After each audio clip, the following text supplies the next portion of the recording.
tim gabungan unit Jatanras Polrestabes Makassar dibantu tim Pengasus Resmo Polres Jeneponto berhasil menangkap satu pelaku pembakaran gedung DPRD Kota Makassar.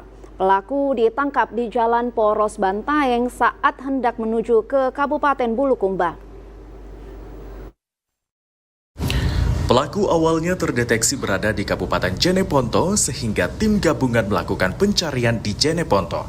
Setelah beberapa saat kemudian tim gabungan mendapatkan kabar bahwa pelaku melarikan diri ke arah Kabupaten Bulukumba.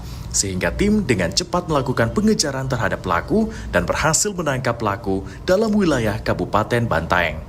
Saat tim melakukan penangkapan, pelaku hanya seorang diri dan tidak memberikan perlawanan kepada petugas. Pelaku yang berhasil ditangkap langsung dirobohkan dan tangannya diborgol. Setelah proses penangkapan, pelaku dibawa ke posko Resmo Polres Jeneponto, kemudian diserahkan ke tim Jatanras Polrestabes Makassar. Meski sudah banyak pelaku yang diamankan terkait pembakaran gedung DPRD Kota Makassar, pihak kepolisian tetap melakukan pengembangan dan penyelidikan untuk mengidentifikasi dalang di balik aksi demo yang berujung anarkis. Tidak menutup kemungkinan pelaku pembakaran gedung DPRD akan bertambah. Dari Jeneponto, Rakib Bella melaporkan.